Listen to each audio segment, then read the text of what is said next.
Hey, what's going on? It is Astra. Welcome to CEO Unplugged. And today I'm here with Sally Morrison. She's the Chief Marketing Officer of De Beers lab-grown diamond jewelry collection. It's called Lightbox Jewelry. Welcome. Thank you for having me. Thank you for Glad coming to be here. Listen, when it comes to diamonds, they're a girl's best friend. That's why we have to have you here. We have to talk all We're diamonds, all about everything. it, yes, for sure.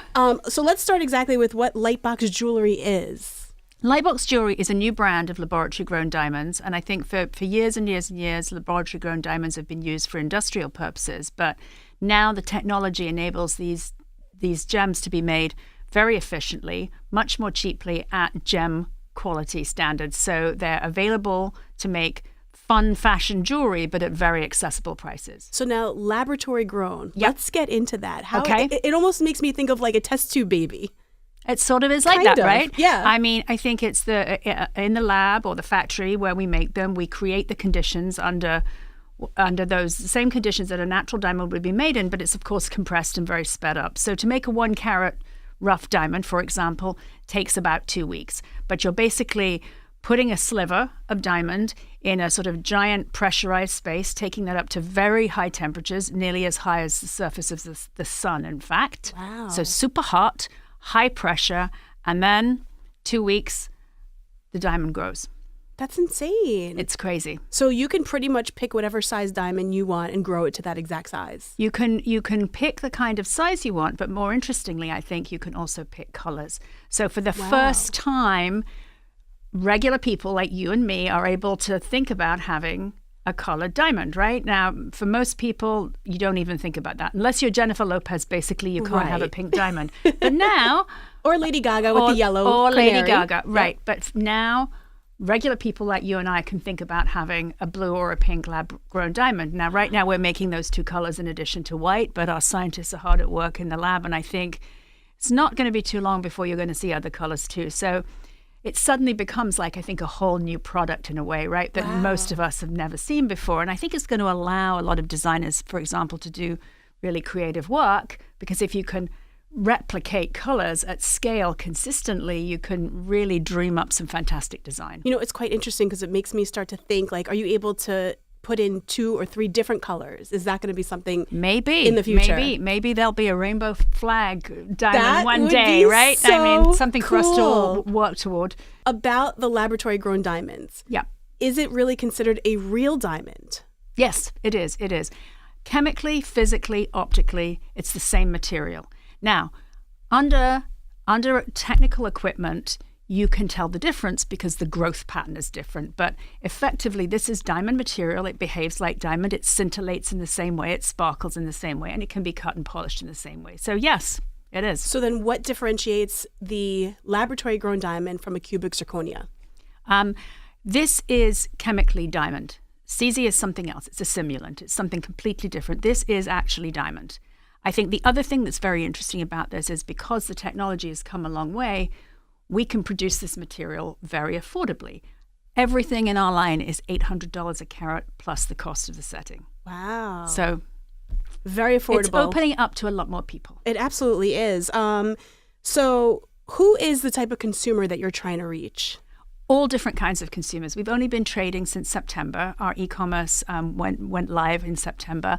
And I would say our consumers are very diverse and very wide. I think starting off with younger people who maybe are getting this as a gift, and perhaps somebody who a natural diamond would just be way too expensive to give as a gift for a sweet 16 or an 18th birthday or something like that, all the way through to women who already have really nice collections of natural diamonds. And for them, I think, to add in a little something to their jewelry box, like a pair of pink studs, it's like just a delicious opportunity, right? So we're seeing very, very broad range of consumers, and I think we're excited about that. Also, a lot of these products are being bought as gift, but we're seeing a lot of self-purchase from women. So I think women who want to treat themselves, who maybe would consider buying themselves a nice purse or, you know, a fantastic pair of designer shoes, can now think, for a few $100s, I could actually buy myself a piece of lab-grown diamond jewelry. And I think, again, that gives them permission to, you know, experiment a little more, right? Because the price is a little bit more affordable. And for us independent women who don't have men that want to buy our own diamonds. Exactly. That's or exactly even what if it is. they do have men, but they just want to pick their own stuff, right? I mean, it's Sometimes a nice men thing. don't know what we want. Oh, I know. Well, what excites you the most about working with Lightbox Jewelry? I think for me, what's most exciting is I have been in the jewelry industry for many years. I'd worked on A Diamond Is Forever. I'd worked on Forevermark. I worked in gold at a brand called Love Gold. So I've done a lot of different work in the sector. For me, this is an entirely new product, right? It's a completely different thing. It hasn't really been offered before. So it's enabled us, I think, to be kind of inventive and a little bit more experimental and maybe do a few fun things that perhaps you wouldn't do with more serious jewelry, both in terms of the communications, but also some of the activations we're looking at. So I think it's been a great creative process for me. And I'm honestly looking forward to new colors, fancy shapes, different styles. I think we can mix it up a bit with this one. Now, out of the entire collection, which one is your favorite?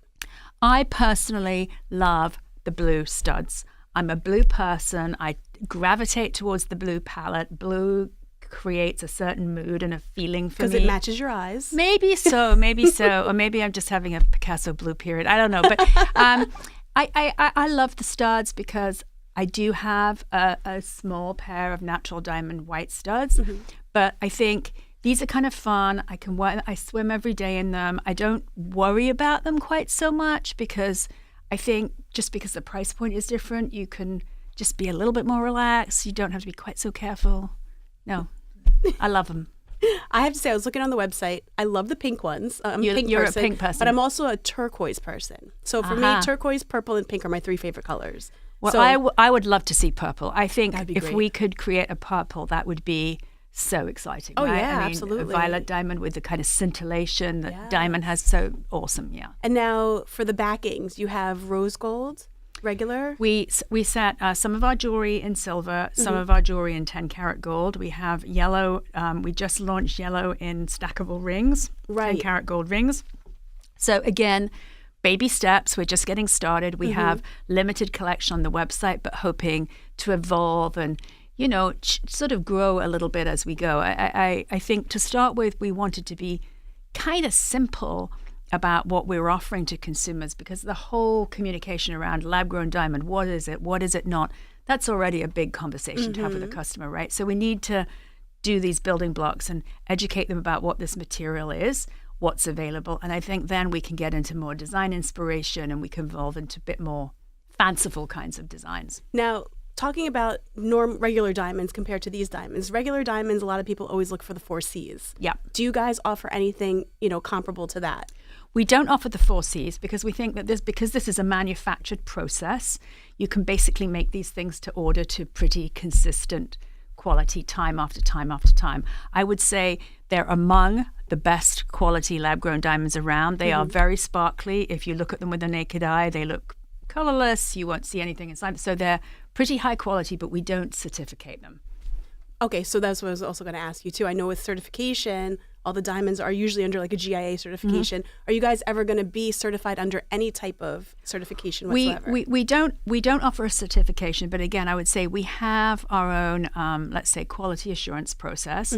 And inside our stones, you will see a tiny laser inscribed little stamp, and that is our stamp of quality, saying it passed our QC. It's up to the level we think is appropriate, that is acceptable to sell and for people to wear. And also very important to note that laser inscription is impossible to take off. It's in the center of the stone. So you can't see it with the naked eye? You can't see it with a naked eye, but you can see it with a regular jeweler's loop. So a 10 times loop, you could go in and you could see, yes. So there's complete disclosure of what the product is, but also the assurance that we as Lightbox say this is up to our quality standard. So sort of, I would say, like buying a Gucci purse or something like that, you would get something inside, a certificate from the factory saying, yes, this passed QC. So we're looking at it more like an accessory and less like fine certified jewelry. Gotcha. So now this is actually a perfect gift for Mother's Day, Valentine's Day, birthdays, anniversaries. Yeah.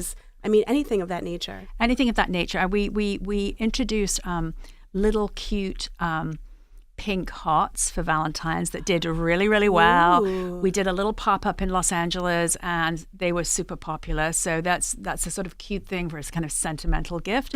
But Mother's Day, we're seeing a lot of interest. And I think also now we have this stackable ring line that was just introduced last week. I was going to ask you about that. That's a great gift, I think, for anyone, right? Because if you don't know what to get her, you get her one. If she loves it, you get another one the second year. Then I mean, it's something you can build as a collection and you can have fun with and kind of make it a little bit individual by the way you stack them, the shapes, the colors, and so on. So I will say they're super cute. They're cute. They're cute, especially as an influencer, because I do a lot of influencing stuff. It's almost like influencers could wear this type of stuff. Yes. Going out to the festivals, all the young millennials can wear all this kind of stuff. It's great. It targets like a wide age group. I think that's right. And I also think that, you know, the sort of older consumer who perhaps already has quite a significant jewelry collection, if you put 3 or 4 on together, that looks like a really whopping ring, right? So I think it's kind of good. It's good for everybody. You can sort of find your way to make it your own. And they come in different colors, right? They come in pink, white, and blue. And we introduced some new fancy shapes. We have the adorable little trillions. We have a baguette. I mean, so we've got different things coming down the pike. I love that. So now if somebody wants to purchase the Lightbox Jewelry, where can they find it? Lightboxjewelry.com. It's on our website, and we do new drops every few weeks. So if you don't like what you see now, I would say sign up for the newsletter, because we are a tiny baby brand and we're evolving very fast. Much more to come. Are you planning on doing maybe any pop-up stores here in New York City so people can actually come and see them? We would like to. We did a pop-up at the Oculus on Cyber Monday last year, which was super successful, and it saw thousands and thousands of consumers because it's so busy down there. And then we did one in Los Angeles around Valentine's. So hopefully more to come. We're looking at some things in the not too distant future. So hopefully I'll be able to be back in touch with you and tell you when you can come visit us and try on things. And now one other question I have, is it eco-friendly? I think that's a really interesting question. It's an important question.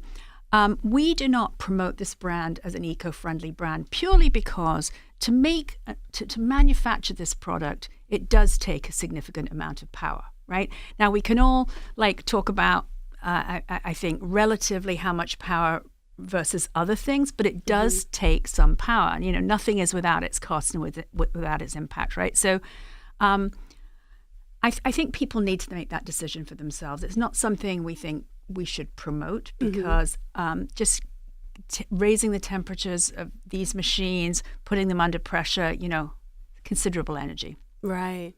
Now, what type of degree does somebody need? Like one of the laboratory, I mean, what would you consider them? Not a diamondologist, but our lead scientist who runs this program for us in Ascot, England, is a woman. Oh, really? Yeah, you can read about her on our website. Really girl power. We love her. Her name's Stephanie, and she's a fantastic scientist. So we have principally scientists running this program. We are currently actually building a manufacturing plant in Portland, Oregon, which will come on stream next year. Okay. So as of next year, these lab-grown diamonds are going to be produced in the United States. Right now, they're coming from our R&D area in England, but they will be made here very, very soon. So they're pretty much made to order and then shipped over? Yes. Sort of like a Chanel bag? Kind of. Oh my goodness. Well, I love that. So anything else that you have coming up in the future in terms of jewelry-wise? Like anything else? Maybe like a men's line? We're looking at men's, perhaps for later this year. We have bracelets that are going to be coming down the pike. We have another drop of rings that is with different shapes that is, I think, coming next week. So there's quite a bit coming in the coming weeks. So you'll see a lot of additions. Are you open to some ideas? Definitely. In fact, our favorite thing on our website and on our social channels is when people say, well, we'd like this or we'd like that. We feed it all into the design team. And I think, again, as a new brand, we're able to be really kind of reflexive and responsive to those things. And, you know, it's all like a work in progress. So, yes, definitely. That's amazing. More suggestions from your listeners, the better. Well, I'll be flooding that box with suggestions. Good. Thank you so much for coming in. This was CEO Unplugged. We have Sally Morrison here, Chief Marketing Officer of De Beers lab-grown diamond jewelry collection, Lightbox Jewelry. Thank you for joining us. Thanks so much for having me.